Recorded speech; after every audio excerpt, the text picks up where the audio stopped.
Hi everyone, what is up? Welcome back to the channel. I hope you're having an amazing day. If you are, that's great. If you saw my March TBR video, which if you haven't seen, it'll be linked in the description.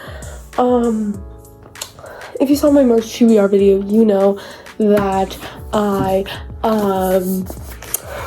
said that I wanted to read Games Untold, and I did, and I read it in 24 hours. So welcome to a little mini vlog and talking about each little part of Games Untold. So it's gonna be so exciting. If you don't care about the parts, because like there's so many different stories, it's like a book with different stories inside of it. If you don't care, I have a short video that will just be like when I read, what I read, whatever. And so if you really don't care, go watch that. This one will be a longer video, but that one will only be like 2 minutes. So yeah, you can definitely go watch that if you don't care. But if you do, let's go. I started Games Untold at 9:38 at night. And started with That Night in Prague, and then at 9:20 in the morning I finished That Night in Prague. And okay, starting with That Night in Prague. So this story is told so it's brought up a lot in The Brothers Hawthorne, which is the 4th book in the series. It's brought up a lot in The Brothers Hawthorne about that night in Prague, the night of something happened to Jameson at night in Prague. And so in the story we get to see Avery and Jameson right before the night in Prague, like 3 days, 2 days, and then 1 day, and then the morning after the night in Prague. So which is really interesting, and I loved. I'm a big Jameson and Avery fan. Their romance is showed out in the Inheritance games, except the Inheritance games is not specifically a romance. It's not just romance. There's so much more stuff than just the romance, but we do get a lot of romance elements from different characters, which I find great as a romance girly. And seeing Avery and Jameson's like story and like them being together is just so cute in Prague. So that was fun. In Prague, and started the same backwards as forwards, to finish it up, and at 10:10, and then we have the same backward as forward. Now let's be honest, this one was not my favorite. If I were to rank all of the 8 stories, this one would be the last. It wasn't that it was bad, but let me break it down for you. So the story is told before the Inheritance games started. So we hear a lot about in the 2nd book about Hawthorne Island and this dude named Toby and what happened on Hawthorne Island.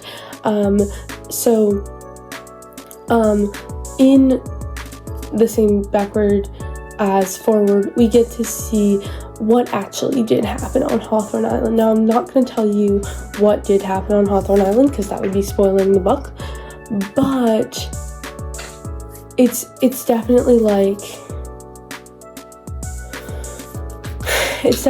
a thing we get to see, which is interesting and different. It wasn't my favorite because I didn't care that much about Hawthorne Island, and so this one was just pretty boring, but it's fine. I mean, I read it. It had interesting parts, it had less interesting parts, so yeah.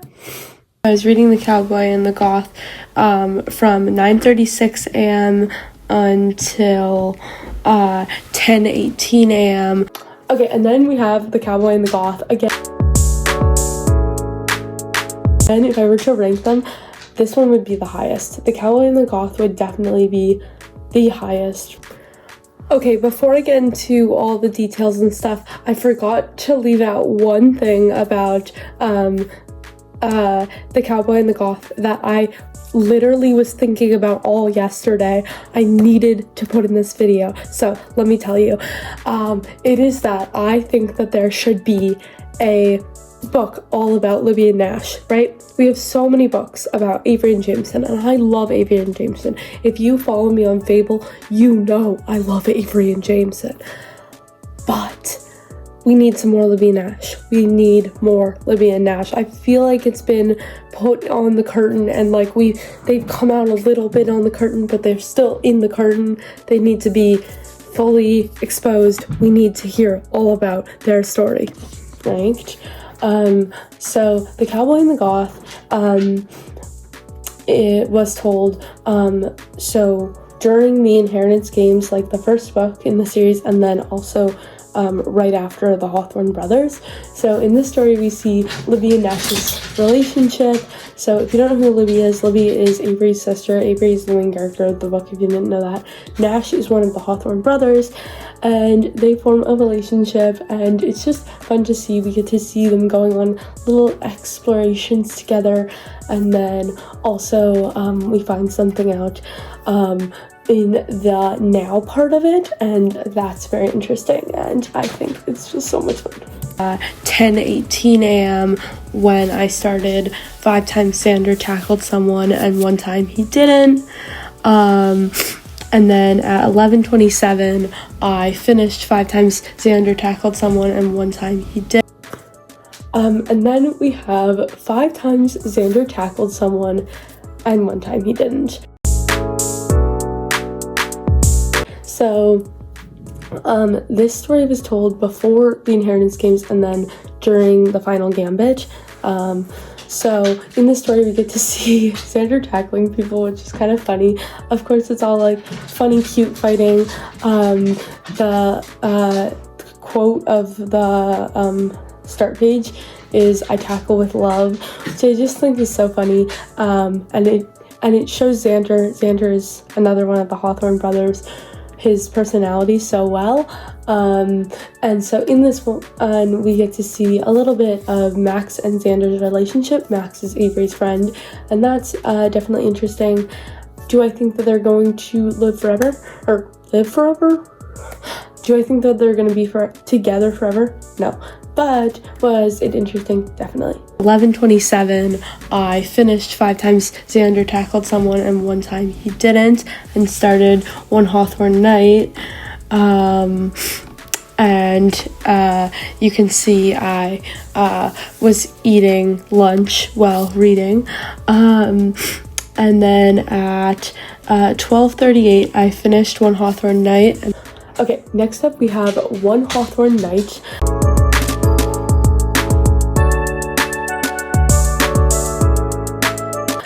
This story was told right after the final Gambit, and in this story we learned about what Grayson had to do to pay for the fact that he did not pick up to Xander's 911 text. Now, you need a little bit of background for this, and this is not going to spoil the book that much at all, but basically Grayson did not pick up Xander's 911 text. Now, each of the Hawthorne brothers, we have Grayson, Jameson, Xander, Nash, each gets one 911 text a year that they can use on whatever. It can be, it has to be an emergency, obviously you can't just fake it, but they can use it on whatever thing that they need. And Xander used his 911 text, and Grayson did not show up for Xander, so he had to pay that back, and he did, and it's definitely a funny way that he did. At 12:38, I finished one Hawthorne night and started Secret Santa, and then at 12:56, I finished Secret Santa. And okay, next we have Secret Santa. Now, this is told after the final Gambit. In this story, we get to see what Christmas is like for the Hawthorne boys, aka a challenge and a game. But it's really cute and fun to read. I loved this one. It was like top 3 maybe. I loved to see what Christmas was like for the Hawthorne boys. It was funny, it was cute. I just really enjoyed it. So highly, it was just so funny. I would love to spend Christmas at the Hawthorne house. I think it would be just such a game. 12:56, I finished Secret Santa and started What Happens in the Treehouse. And then at 3:24, I finished What Happens in the Treehouse. And then next we have What Happens in the Treehouse. This story is told during the Brothers Hawthorne. And in this story, we get to see Nash's bachelor party, which is so much fun. So Nash, again, is getting married to Libby. And in his bachelor party, they just are doing the craziest things. And it's so funny, and it's just so Hawthorne-y. It's very true to them. And at 3:24, I finished What Happens in the Treehouse and started Pain at the Right Gun. And then the last one is Pain at the Right Gun, That Night in Prague. So this is also told, like, we learn a lot about the night in Prague in the Brothers Hawthorne. And in this story, we get to see what really happened on the night in Prague from Jameson's point of view. So That Night in Prague is told from Avery's point of view, but Pain at the Right Gun, That Night in Prague, is told from Jameson's point of view. So, like, what actually happened, what he saw, what he was thinking, where he was, what he was doing. So it was really interesting and definitely very important to the story. So yeah, those are all of the 8 stories from the Games Untold. I know this video is pretty short, but I hope you enjoyed, and if you did, give it a like, subscribe, go watch my YouTube short, and go watch my merch TBR video if you have not already. I have checked 1.5 books off the list, so I finished 1 book, and then one of the books I started but I don't think I'm gonna finish, and then one of the books I tried to get from the library but I couldn't, so I have to wait for it. I set it as a hold on the library, so I'm gonna try and get that before March is up, but we'll see. So yeah, anyway, I'll see you. Thank you. Bye.